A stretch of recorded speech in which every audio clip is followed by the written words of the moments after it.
What's up, everyone? Welcome to another episode of The Girl Who Talks Sports, the podcast where we talk sports and other girly things. I am Sam Cardona. Friends, I am here. I've been MIA for a couple of weeks, and I apologize for that. Life is pretty crazy right now, but I'm finally able to get in an episode. We're going to go over just a couple of topics. It'll probably be a short episode, but nonetheless, I will be getting content out to you because I felt bad. Like, there's so many things that have been happening, and I just haven't had the chance to sit down and talk about it. But some crazy things happened over the weekend in NFL Week 17. We will be entering Week 18 for the first time in the regular season. Very exciting stuff.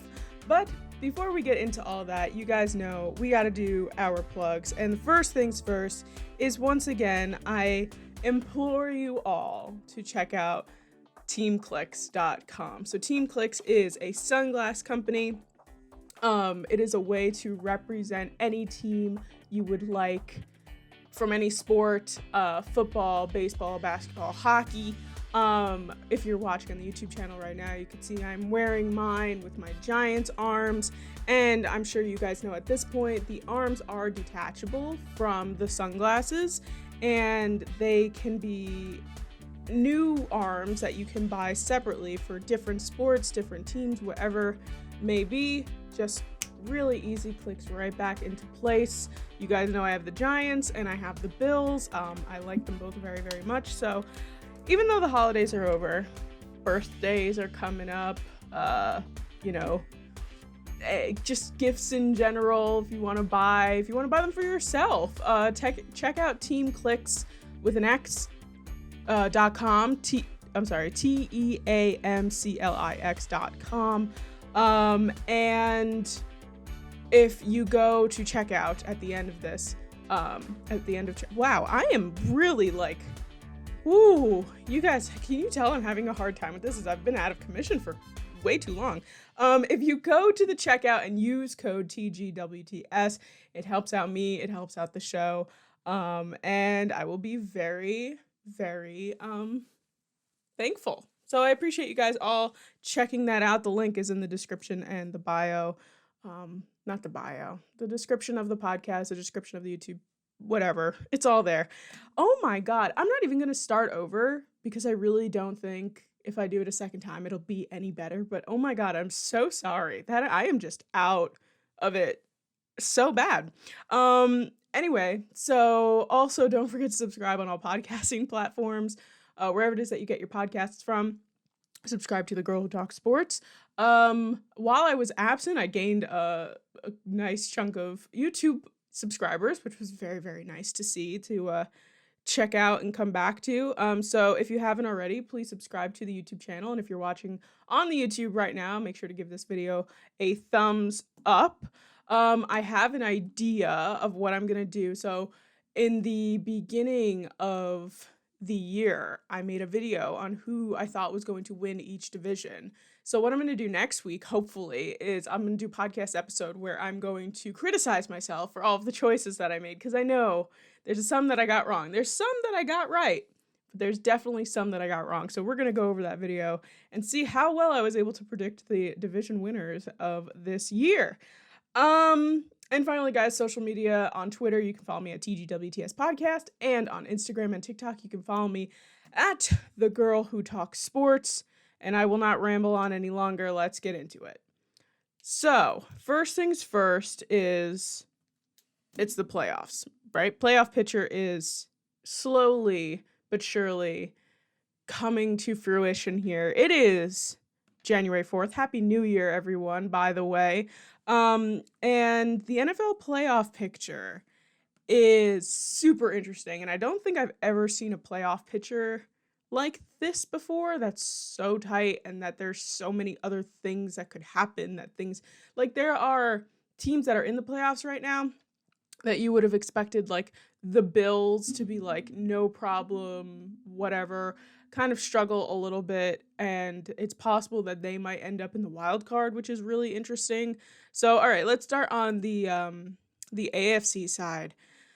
Interesting to start off with the Titans. The Titans are in the first seed right now, which is very interesting. They completely obliterated the Dolphins this week, and they pushed the Chiefs out of the first seed because the Chiefs lost to the Bengals, which in and of itself was a beautiful, beautiful game by the Bengals. My God, Joe Burrow is going to be phenomenal, and I'm so excited for the next like 10 years of Joe Burrow to Jamar Chase.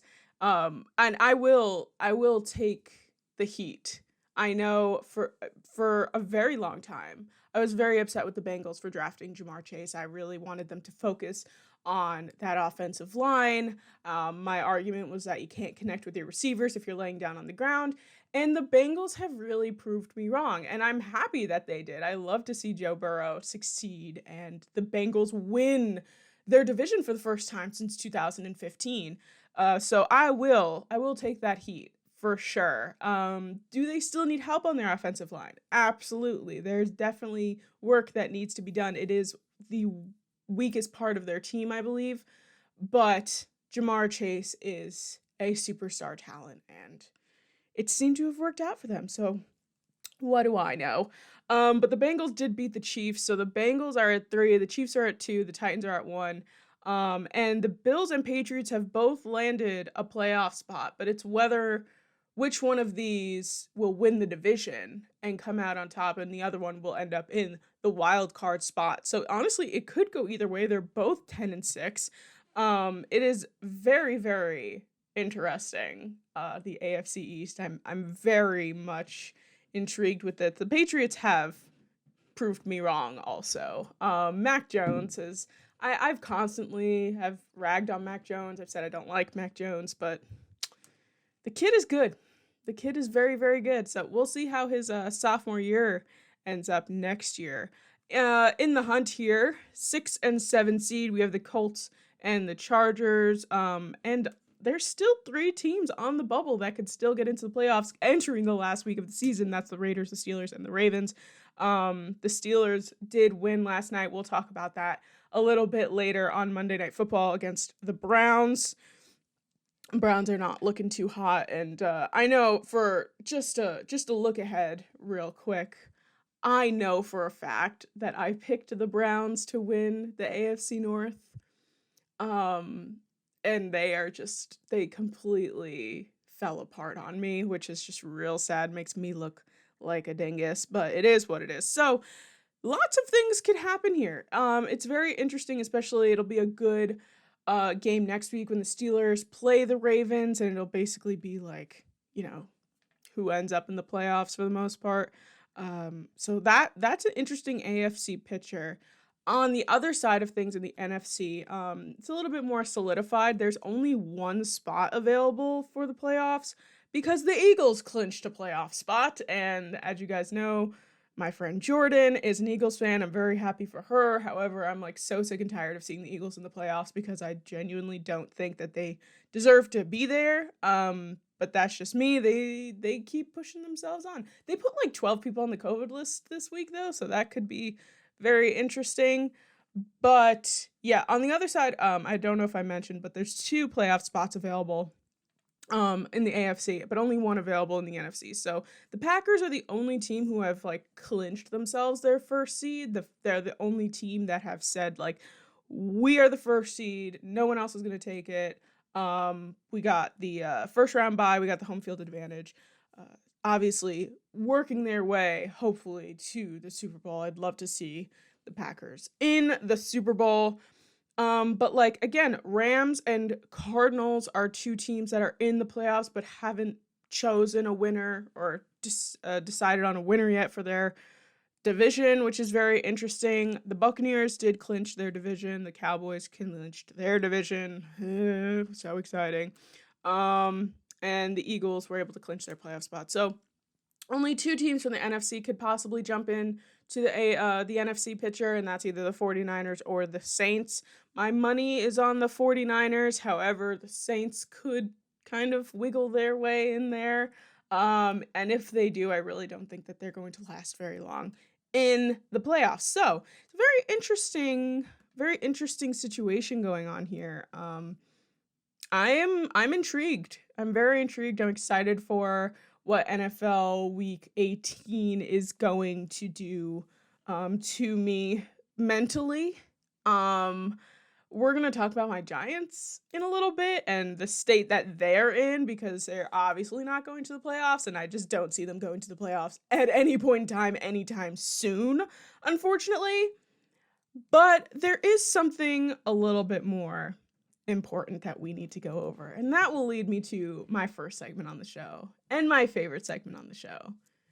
Tea time. Tea time is my favorite segment on the show because we delve into the hot, steamy gossip of the sports world. And this week, you guys all know what the tea is this week, because it's all anyone has been talking about for the past 2 days. And it has been absolutely insane, the amount of things that have been unraveling out of that. Antonio Brown. So, what I'm going to start here with the Antonio Brown situation is the basics. When you're first watching it Sunday, I was watching it on Red Zone. I noticed Antonio Brown started throwing a fit on the sidelines. I was like, whatever. Noticed him start taking off his pads, taking off his shirt, taking off his gloves, throwing them into the crowd, and ran across the field into the locker room. And everybody was just like, what is going on? And there has been a numerous amounts of reports, information that has come out over the past couple of days. And we're going to get into it. We're going to try and decipher what's going on here. So we'll start with what Antonio Brown said, what happened here. What he said happened is that Antonio Brown has been dealing with an ankle injury, and that is true. And he said to some coaching staff, I don't feel healthy enough to go back into the game because of my ankle. Apparently, the coaching staff ignored that and said, no, go in. They asked him to go in. He refused. They asked him to go in a second time. He refused. And that was when he was asked to leave. Like, they told him to leave or just go to the bench, something along those lines. And that's what led to that. Bruce Arians, coach of the Tampa Bay Buccaneers, has a different story. First of all, he said he had no idea that Antonio was worried about his ankle at all. He didn't even realize that he felt injured at all to not go into the game. Because, I mean, if you think about it, like, if a player said, like, hey, I don't feel healthy enough to go into this game, and they force you to go into the game anyway, that's totally, like, feels like that shouldn't be legal at all, because you have the right to say, I can't do this, I will hurt myself more, and then sit down, like, not play in the game. So Arians said that he wasn't told that, but the second that he went into the press room after the game, they were like, hey, what's going on? And he was like, yeah, Antonio Brown, no longer a Buck. He's done. He's cut. He's gone. So I don't believe they have spoken since. So it's been a couple of days. But he was like, yeah, no, he's no longer a Buck. So Antonio Brown cut from the Tampa Bay Buccaneers. And that also kind of leaves this very large question mark on the future in the NFL. We have talked about Antonio Brown so many times on this show in this specific segment of Tea Time, and I feel like he has been given a lot of chances. And I know that there may be some mental illness involved with this, and on that side of things, I really hope that if he can get some sort of assistance or help or anything along those lines to kind of help him deal with whatever he's dealing with, and I hope that he can do that. On the other side of things, I feel like he's also broken the law. He was accused of sexual assault and all that kind of stuff, and on those sides of things, it's kind of like, you've been given more than enough chances here to prove yourself, to be in the NFL, to play on a team, to make millions of dollars. And that just didn't happen, because you didn't take the necessary steps to stay on the team, basically. I know that he was very, very close to making his incentives. He was 8 catches, maybe 1 touchdown away from getting like $1 million extra. So obviously blew that. He's not getting that money. It was a bit costly to run off the field there. But something that I actually record. So I've been recording episodes every week, but I just haven't had the time to get them out because I just don't have the time to edit them. So I've been creating content, not getting them out to you. But a couple of weeks ago, I did record an episode about Antonio Brown's vaccine card information situation that went down. That just never went out to you guys. So I was going to talk about it on Tea Time. The whole vaccine card that he said that, I've been vaccinated, but he hadn't, and he had a fake vaccine card, which is a federal offense at this point. Like, that is not, like, you should be going to prison for that, but that's a whole other thing. So that whole thing added the 3-game suspension when he finally came back. Like, this isn't the only thing that happened this year with the Buccaneers and Antonio Brown. And we can tell also, like, Tom Brady has been really pushing and really trying to make sure Antonio Brown stays on this team, does what he needs to do to, basically win with him. Like, he's been doing everything he can. And I don't think there's anything else Tom Brady can do. I think Tom Brady has done everything that he can do for this man. When he did leave the stadium, Antonio Brown allegedly went into a car or a police car. I'm still not sure about that, but it took him to the airport, and he got on a plane that was not the team plane, obviously, and left. And again, nobody has seen him since. He has put out social media posts. He posted a picture of himself saying Super Gremlin, which I'm not entirely sure what that means, but he did do that. He's been promoting his music because, maybe he's moving on in his career. So he will no longer be a football player. Therefore, he will be a musician, I suppose. So that's kind of all I have on this whole thing, because there's so many different pieces, and it seems like it's a lot of he said, what was said, what wasn't said, who knew what. But Tom Brady kind of was on the opposite side of the spectrum in terms of what he said about AB, as opposed to his coach, Bruce, who kind of said what I had said earlier about the mental illness, hoping he gets help, hoping we can help him in any way we can, blah, blah, blah. Yeah, very strange situation, though. I feel like Mike Tomlin, when he was with the Steelers, when AB was with the Steelers, at least for like 9 seasons, right? Like this must have been happening within the Steelers organization, and Mike Tomlin was able to deal with it for that long. And it got to the point, right, where he couldn't deal with it any longer. And we're just kind of seeing now everything that's going on. I'm not necessarily, saying that he's been like this since he's entered the league. Like, we can't say that for sure, but it's definitely very, very interesting and has caused for a huge news week, most likely. We probably will be talking about this for a while because of, first of all, biggest thing to happen on Sunday was that, and like with the playoff stuff going on, how many times can you break down the playoff picture before week 18? So this is definitely something, especially if more information comes out about it. So that is all I got on that, but that is our tea time for this week. Now we're gonna talk about the New York Giants, okay? The New York Giants are in shambles, right? Basically, that's what's going on here. We'll start with the fact that Mike Glennon had to get season-ending surgery, which at this point, whatever. Jake from State Farm will be starting in our last game of this season. Daniel Jones has been out for quite some time now. But the thing we're going to talk about is the weird Joe Judge thing. Joe Judge basically went on an 11-minute rant for after the terrible, just absolutely terrible game that happened with the Bears and the Giants. Yeah, first of all, embarrassing game. I believe Mike Glennon had 2 passing yards or -2 passing yards, something really just not good either side of positive or negative there.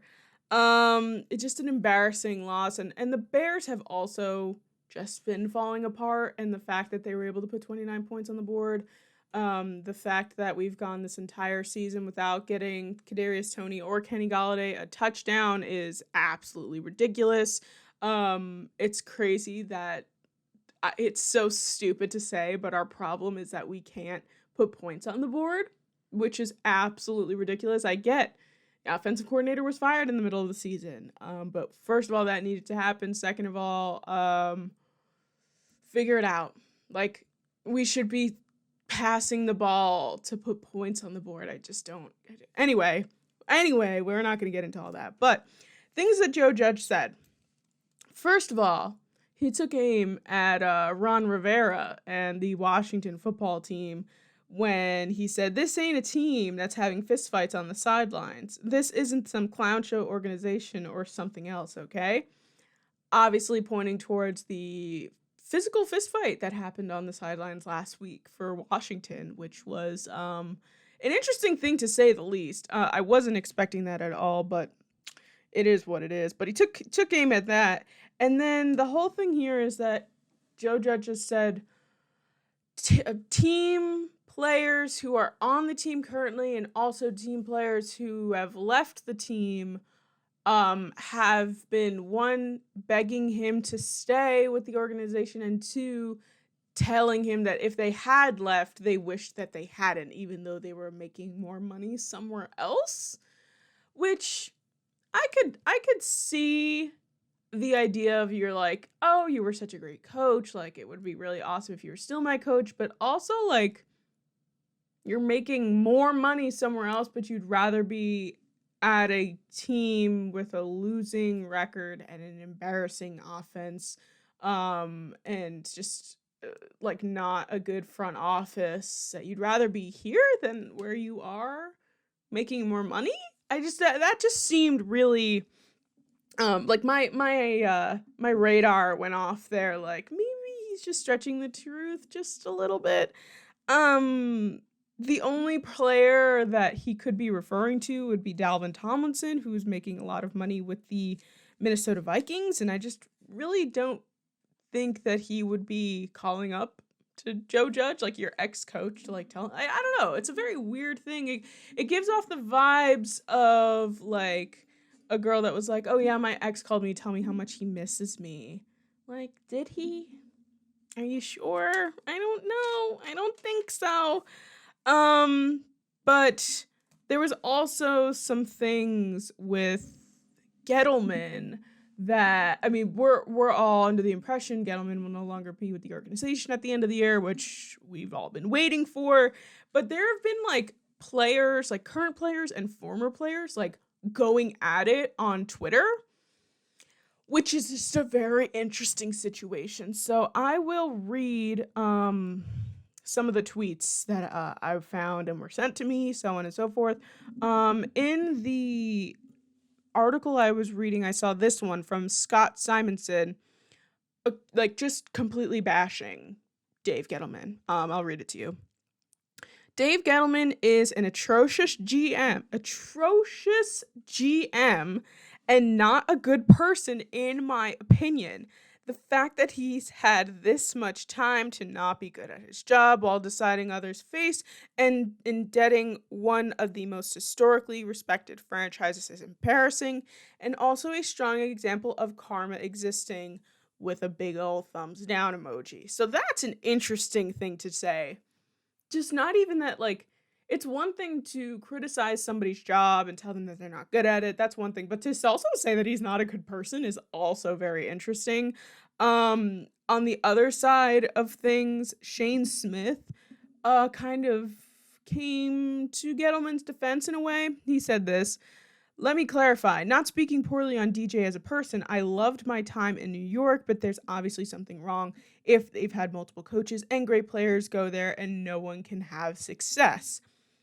Elijah Penny quoted that tweet and said, "This is lame. Be honest, bruh. You gave up 2 sacks against the Cowboys. GM ain't got nothing to do with what you put on tape. Again, this whack." Why are we Twitter fighting? Why are we Twitter fighting about this? Like that is so high school to me. Like the fact that it's like if they were in a high school organization and they were just like, "Oh yeah, this coach sucks," and blah blah blah blah blah, and this, our principal, whatever, like whatever our equivalent GM is to high school football. But I just what are we doing?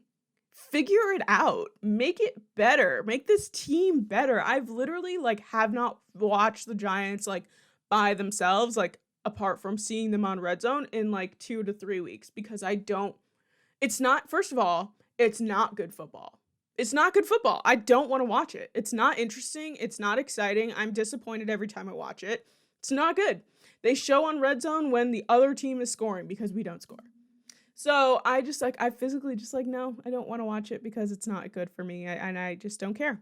So that's one thing. The other thing is how can you have this fans, first of all, go to the games and want to go to the games, and then the fans that are there are booing you? It's just a big old dumpster fire, and I really, really wish that this can work out just a little bit. So we'll see what happens. There was the report that came out that said most likely Gettleman gone. Joe Judge and Daniel Jones are to stay.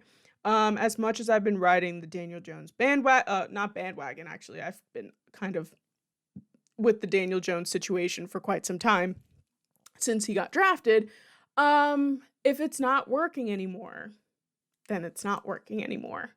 He's had a lot of time to figure it out. I know that his neck injury has stopped him from doing that since for these past couple of weeks. It is what it is. It is not, there's not really anything else that we can do here. I hope it gets better. Do I have a lot of hope? No.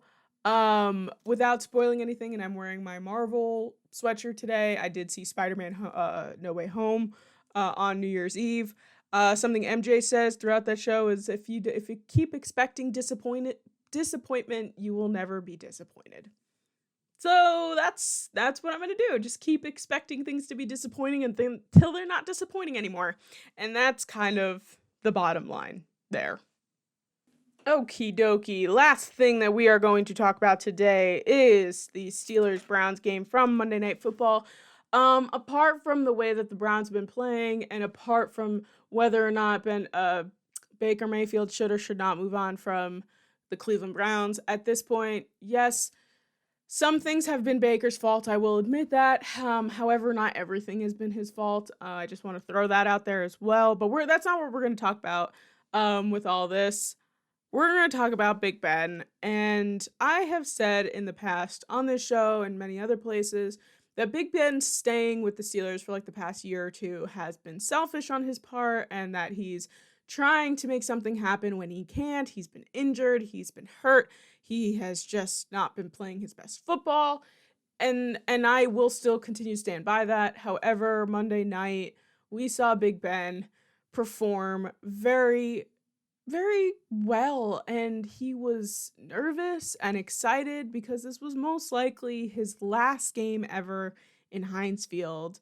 For his words, saying that it might be it. So, a lot of people have kept saying throughout this entire year that this is it for Ben. He's no longer gonna, this is his last year. He's gonna retire after this year, and he's kind of been yeah, that's probably what's gonna happen. And what a way to end off your last home game, right? You are in Heinz Field on Monday night against the Cleveland Browns, your biggest rival since the dawn of time, and you win and you have a great exit to your game. I was watching it with my brother last night, which, as many of you guys know, my brother's a big Steelers fan. He's sitting there with his terrible towel, like really like immersing himself in this moment. I honestly was like, really, it was a really chilling thing to see because first of all, they're doing their drive and like they're kind of like killing the clock and whatever. And he hands the ball off to Najee, and Najee runs through and is able to run down the field and get himself a garbage time touchdown to seal this game. Like they were gonna win. It was a close game, but they were gonna win, and it just kind of solidified it for them. There was 51 seconds left on the clock, I believe. The shot of Big Ben celebrating after Najee scored this touchdown was like, oh my God, I can't believe we're actually winning this last home game at Heinz Field. So it was just like really emotional.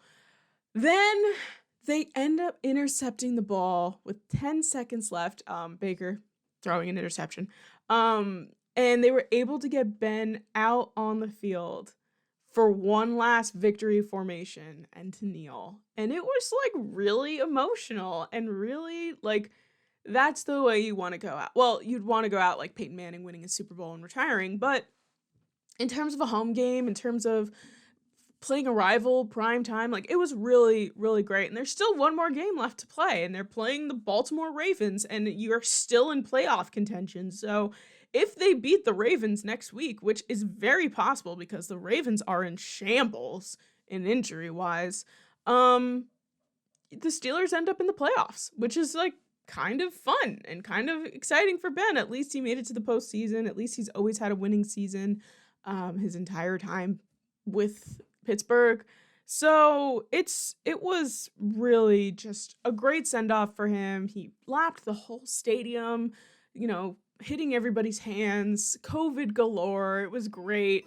18 years with this organization, and out of that draft class that he was in 2004, Eli Manning, Larry Fitzgerald, Phillip Rivers, all people who, well, Larry Fitzgerald technically isn't retired yet. He's still a free agent, but hasn't been playing. It's sad seeing eras like that come to an end, but also it's like, now it's time to move on. Now it's time to do some other stuff. So we'll see what Big Ben has in store for himself in the next couple of years, but really great send-off for Ben Roethlisberger. And my friends, that is all we got for you this week. Just a couple of things, just to get some stuff off my chest, just to give you guys some content. I hope you guys enjoyed this week's episode. Once again, don't forget to check out teamclicks.com. That's CLIX. To check out these really cool sunglasses. Use code TGWTS at checkout. And also, don't forget to subscribe on all podcasting platforms. Subscribe to the YouTube channel. Follow me on social at TGWTS Podcast on Twitter. The Girl Who Talks Sports on Instagram and TikTok. And everyone, I hope you all have a fun, fantastic, sports-filled day. Hopefully, we'll see you guys next week. Keep a lookout. Bye!